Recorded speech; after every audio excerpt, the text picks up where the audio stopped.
You are at war with yourself and likely don't realize it. Your thoughts, beliefs, habits, and actions often sabotage you.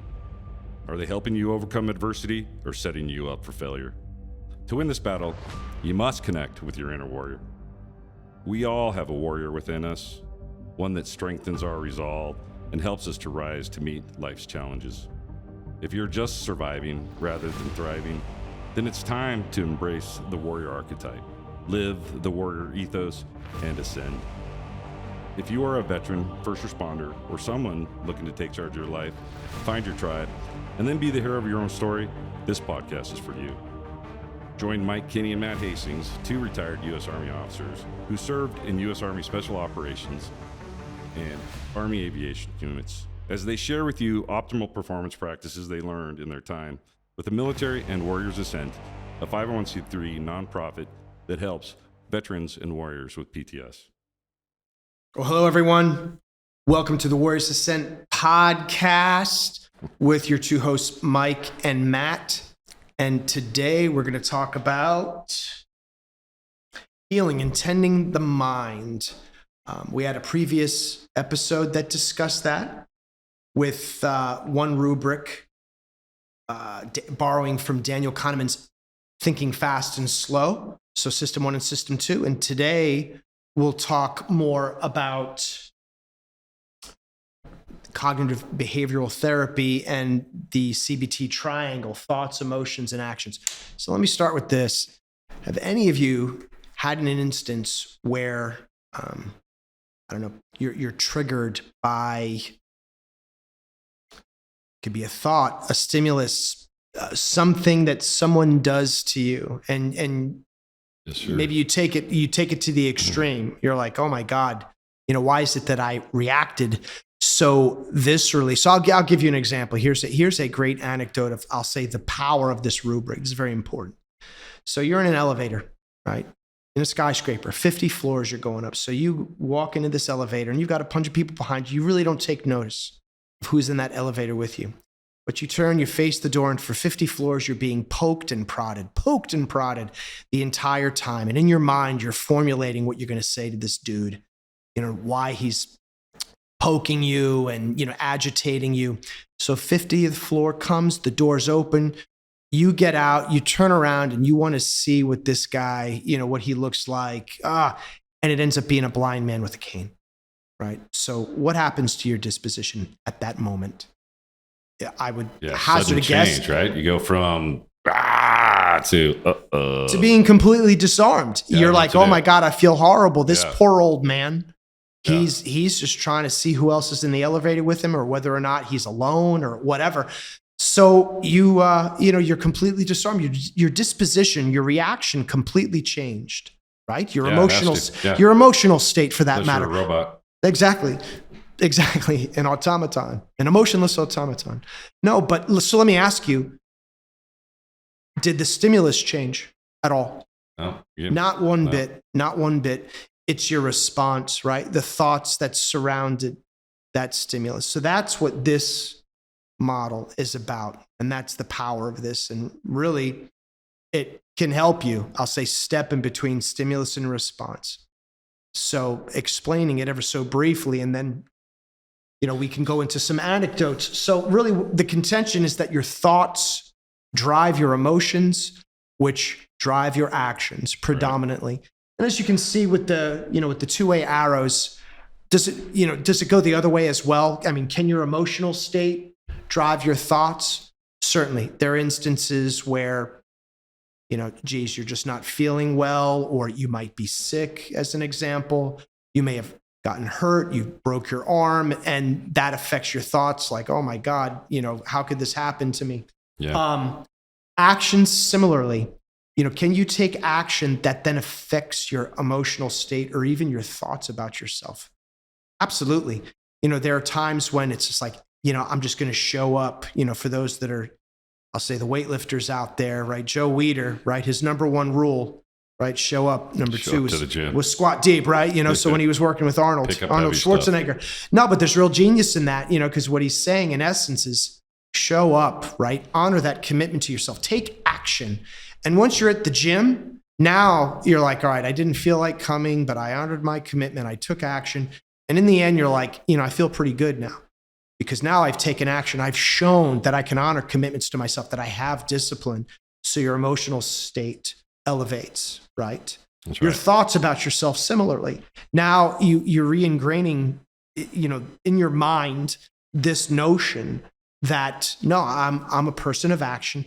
I'm a person of discipline who honors, his or her commitments. I mean, and this can be done to scale. This could be for someone who's really in a depression state. It could be just taking a shower that day. It could be, you can scale this up to exactly what you said. Like, I think one of the hardest things you can do is show up to Warriors Ascent, for instance. If you've signed up, we have no problem signing people up. We have a problem with people showing up because the commitment to yourself is probably one of the hardest that you'll make, right? That's it. Is honor those commitments to yourself. That's important. Right? Mm-hmm. So thoughts. Really, what we want to drive home today is that your thoughts drive your emotions and drive your actions. So I'll say in a similar vein to our previous discussion on System 1 and System 2, and just as a refresher and a reminder, System 1 are your automatic thoughts, habits, routines, intuition. System Autopilot. 2, exactly, autopilot. System 2, deliberate thoughts, intentional, et cetera. But bottom line, those thoughts, whether they be automatic, whether they be deliberate, whatever it might be, in large measure, drive your emotional state. Absolutely. Right. So again, whether they are automatic thoughts, maybe even limiting beliefs, that's a big one. These ingrained systems of belief, some of which maybe stem from childhood. Hey, I'm not good enough. I've never been good at math. I'm not a good athlete. I'm not worthy, whatever it might be.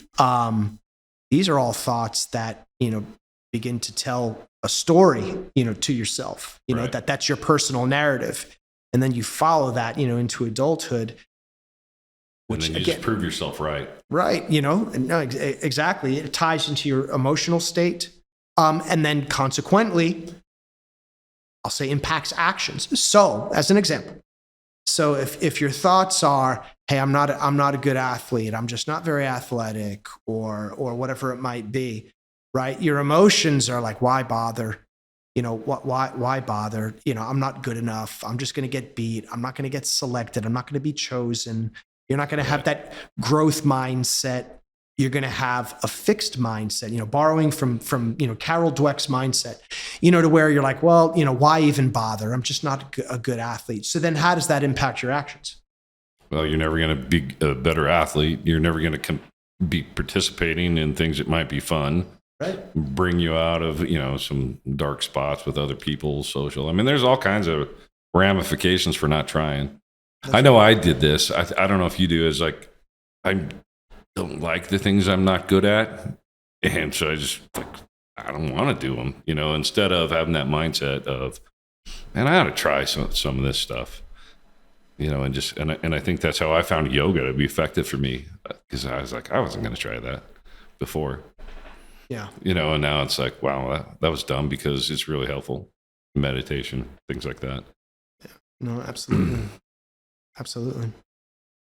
But it was a thought, that a couple of them was, I thought yoga was for women, so I can't go to yoga. I'm not going to wear those tight pants. And Right. I would look splendid in them, but I don't think anybody else wants so let to me see ask this. you. So that was your thought, right? Right. So when you came to Warriors Ascent and Kerry, who's our yoga instructor, Yeah. when he's like, namaste, my brothers, you're all going to do yoga. Your thoughts were like, who is this hippie? Who's right? this dude Number with no one, shoes on? Anybody's an Air Force guy, Gulf War vet. Yeah. So, a great dude Yeah. and a warrior in his own right. I mean, he deals with all sorts of physical ailments, but he shows up, he does his own work, and he's got the greatest attitude of anybody that I know. But at first you don't know that. And you're like, who is this hippie telling me to do yoga? Right. So then let me ask you about your emotional state. What were you thinking? What were your feelings at that point? Well, I was like, no one else has ever got me to do yoga. What makes this guy think he's going to get me on the floor and do some yoga? And I looked around in the room, saw these other big dudes, some of them probably hadn't touched their toes in a while. I'm not saying I'm super flexible or don't have a big belly or anything. But I mean, this guy was just like, I accept you. I love you. I'm like, you don't know me. How could you love me and accept me? But you come to find out that guy is a special human that really does love you and accept you the minute you walk in there. And some of the harshest critics I saw, there was a guy, I won't say his name, but he was in my cohort, which I'm about a year. The cohort that's 1 year anniversary for me starts on Monday for you guys. So 1 year out and still in touch with some of these guys. But I remember this guy was like, he just looked around the room and he pointed to each one of us and said, I hate you. I hate you. I'm not going to talk to you. And he just told us all that, leave me alone. By the end, that guy is probably the biggest hugger and the lover of Carrie, our guru, because that guy knew how to change our thoughts into different, actions and emotions. Like, I don't know how he did it, but he's just got the right cool attitude. Made me in particular, and I'm going to speak for everybody else because there's a lot of grumbling about getting down on the floor. But I remember one of the guys bought mats for every one of his kids and his family, and they're all doing yoga every night or yoga nidra before bedtime. And I mean, so, changing some of these habits and just introducing a new thought pattern and just the way it changes your emotions, it was fabulous for me. Yeah, no. So using that, I'll say that framework, so thoughts coming in, especially for a lot of the alpha guys, alpha males, CW4 aviator, Marine Scout sniper, we've got SWAT guys, a whole bunch, the thoughts are, I'm not doing that. That's for gals. That's for hippies. And I see no value in it. The emotion is whether it be agitation or obstinate, whatever, being stubborn or, being outright angry. Like, what is this? And then the actions, if there weren't an intervention, would have been like, I'm not doing this. They throw their hands up. But, what we said is that, getting back to, the thoughts, it's like, trust the process. Right. This will in fact actually make you a better warrior, just like meditation. So don't think of it as something for, hippies and hey, only gals do this. And I'm a dude, I'm a manly dude. Yeah. And it's a silly, look at myself and go, man, that was really dumb. But it's all about growth and progress and busting past stigmas. If you've, I think we alphas created our own stigma there, looking to be that machismo. And I think what we're finding out, is that there's a lot more to it. It's pretty tough, and it takes a lot of guts to seek help. And we were talking about this even earlier when it comes to our physical abilities in our 50s. We had this long conversation, and I'm like, man, I've been lifting weights, but it's really embarrassing how little I lift on purpose, because I know that I will hurt myself. I'm 100% fact. If I do any more, I will hurt myself. So I have to rethink my thoughts and my emotions to say, I'm doing this to build strength, build my core. Then I'll get, more if that happens, if I'm allowed to do that. Otherwise, I'll just be happy with what I'm doing, Right. And you're out there training for another damn marathon. Half. So might as well be, an ultra marathon in my mind, because still that's at 53. That's amazing, Mike. But I know you were explaining to me how you were looking at your watch and your splits are off. And so again, trying to keep maybe with this rubric is, I was saying to my wife, it's just like, man, I used to be able to run at a certain pace, certain level of exertion, with the whole wearable, right? And lamenting that, what happened to that guy, so my thoughts are a certain level of expectation. Like, I should be able to execute at this level. The emotions that come from that, I'll say disappointment. Cause I'm like, what happened to the guy that could do this or that, and then actions, you end up being like, oh man, why even bother? Or hurting yourself, or right, no, or doing too much, But then my wife would point out, she's like, "Hey, it's okay, it's you're not a young guy anymore. and that's perfectly fine. So kind of retool your thoughts in terms of, expectations, we'll say. Right. Then I'll say emotionally, you're like, all right, let me reframe that. And rather than focus on maybe not being at the level that I was, focus on the fact that, hey, at least, I can still execute and do some good things, and then actions that come from that are, I'll say a sense of gratitude and commitment and a growth mindset. Right. In terms of, well, if I can get better, a little better tomorrow, than I was today, then that's a win, and not so much focus on what I used to be able to do or the fact that dude is gone forever, but really maintain focus on, hey, I have the ability to do, what it is that I can Whatever do. I And can I do, can yeah. pursue that growth, and, things are good. No, so let's have other examples. Let's say, the one that afflicts so many people, road rage. I know you and we talked about that earlier. So somebody cuts you off, or somebody's on the phone, texting while you're driving and swerves into your lane. I'm sure all of us have been like, oh my God, I want to strangle this person, and then maybe you're flipping them the bird, road rage, or even at the low end, you're just getting really annoyed to the point where you're cursing, and your passengers are like, geez. And they're like, oh my God, dad's losing it. What the heck, So, we talked about contingencies and alternate thoughts. So let's break it out using this, this triangle. So your thoughts are, somebody cuts you off. What are your initial thoughts? No, that guy, he's got something against me. And I'm, I don't know what he wants from me, but or he's more important than he you. thinks he's bigger or and better than care. me. He's like, hey, you're he inconsequential. doesn't have to follow the rules. Yeah, Right. All these things are going through my mind, and Right. I can just feel the emotions stack coming up. Right. So then, as a consequence, your emotions are, hey, screw that guy. I'm, who I'm does gonna get that right guy? on his tail. I'm gonna do something. Exactly. And then your actions are exactly that. You get right on his tail, you flip him off, you pull up alongside him, you're Roll your screaming, window down, your try kid's in to- the back going, oh my God, the old man's lost his marbles. Your wife's like, who's this crazy man? Right? No, exactly.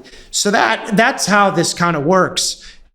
One of the other things, that we'll teach at Warriors Ascent is we'll use what they call the daily thought record, which in essence takes this and makes it very formulaic. Yeah. So it lays out, the date, time, group. Okay, hey, when did the incident happen, or the feeling, right? And it talks about, okay, what are your thoughts at that point, right? What are your thoughts? What are you thinking?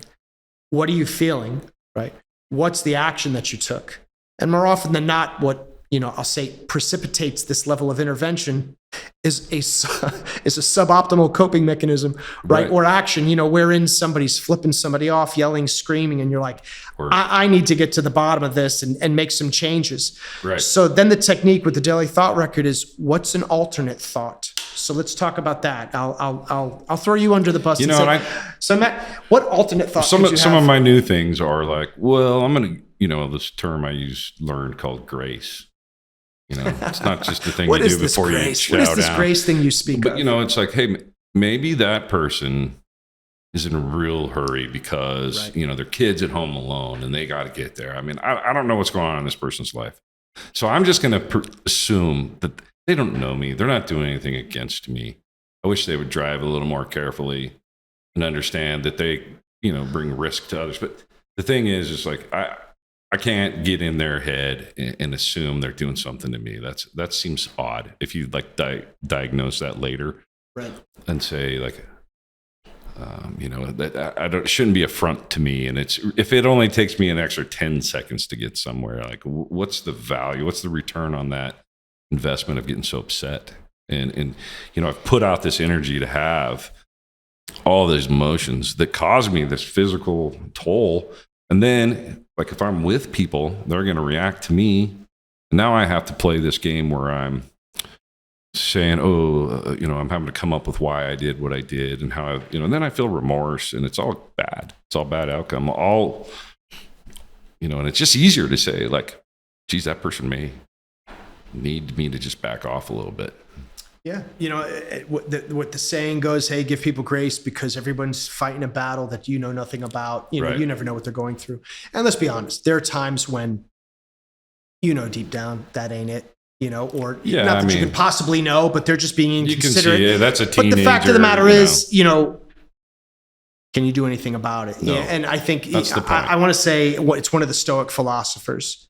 I'm not sure. I think it was Epictetus, if I'm not mistaken, said being angry and holding a grudge against somebody is the equivalent of you drinking poison and thinking that it's going to hurt them.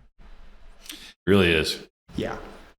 I mean, that was one of the things that getting rid of, like, if you have something you're harboring against somebody, you know, and of course, I think I don't know, I'm gonna speak for everybody. I know I have several, and just kind of releasing some of that is huge weight off your chest, you know. Right. And I would have thought, some of those people are reserved to me just to dislike them forever, and it's like, it's just poisoning. Well, I mean, then there's that concept of forgiveness as well. And a lot of people, myself included, I'll get wrapped around that. It's like, no, there's some people that have done me wrong. And I am. It's going to be hard to forgive them. Forgiving is kind of hard. But, you know, people, I'll say the more enlightened will point out that the forgiveness is really for you. Yes. You know, that not that you're going to be like, all right, hey, no harm, no foul. You completely abused me or betrayed me or screwed me over or whatever. And hey, that's cool. That ain't it. What it is you're like, hey, listen, I'm so angst ridden over this.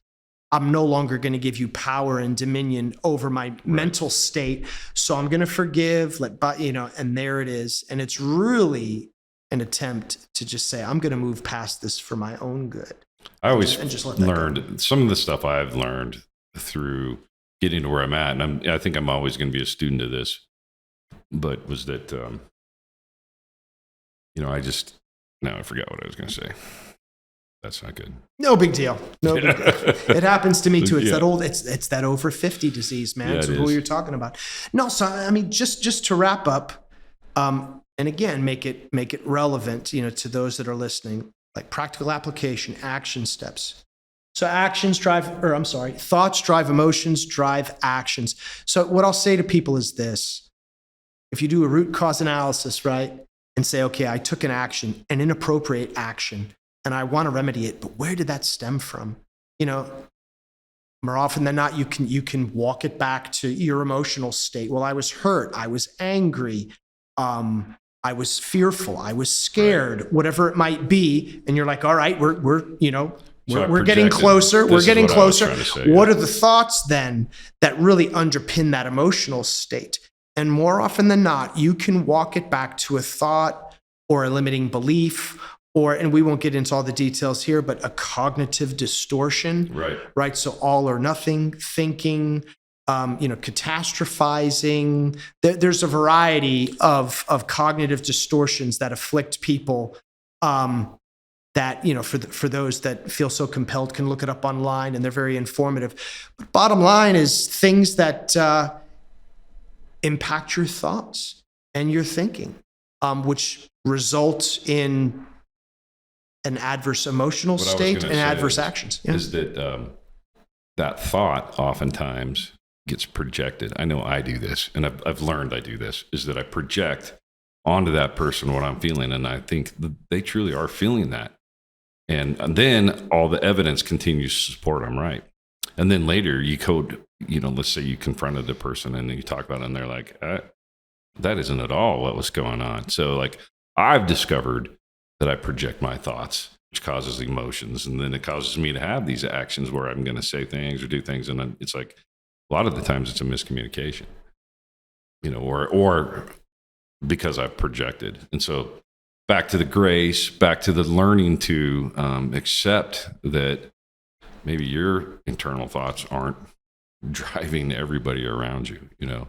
It could be thoughts or expectations. I think we talked about that before, is there's certain expectations that you might levy on people where, hey, doing your work in the military as an aviator, where you've got the lives of your crew and passengers at stake. That's a no-fail mission. So your thoughts are, I need to do everything perfectly. I need to be on time. I need this, I need that. And what we've come to realize is those thoughts drive your emotions, right? Which are, if you're not meeting those standards, you are screwed up. And I'm going to jump in your stuff, right. And that's the action. Okay, now I'm going to skin you, up and down, boom, boom. When in fact, those thoughts, right? Those expectations maybe are unrealistic because you're no longer in that situation. And not everyone can or should be held to that same standard. Right. And I think the other thing is that we get to know is that people can rise to that occasion. If you hold people accountable, they can rise up, but it doesn't necessarily mean that you should require your 10-year-old to rise up to the standard of a sergeant in the army or something.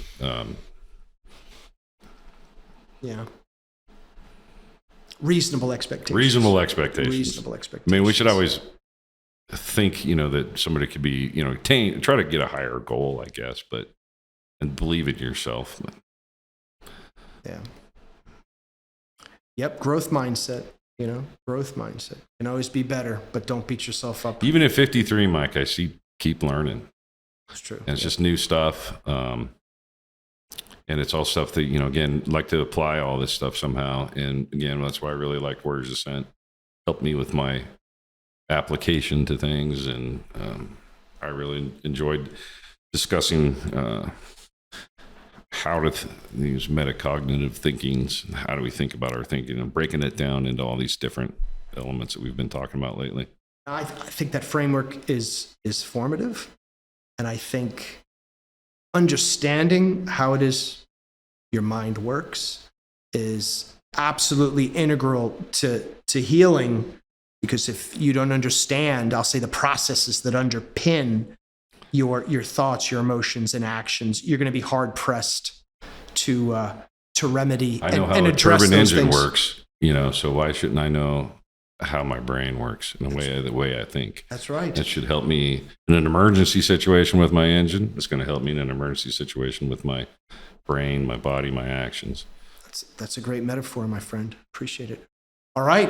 Mike, what do you think? Have all these people at the end of this, maybe we should ask them to hit like and share. Please. And help us grow our podcast. Because that goes without saying. Yes, right. Please. So hit like, social media, share, you name it, all of it. I mean, if this is helpful, which we hope it is, relevant and germane, please share it. Friends, family, you name it. Appreciate you all, and we will see you in the next episode. Hi, Matt Hastings here, sending a thank you for watching this episode of the Warriors Ascent podcast. We strive to build a community of warriors made up of our nation's veterans and first responders. And to reach as many of those in need as possible, we need your help. Please just smash that like button and comment or share our content. Warriors Ascent is a Kansas City-based nonprofit that aids veterans and first responders with PTS. I went through this effective program and want those that are struggling to find what I found. Check us out on our website at warriorsascent.org.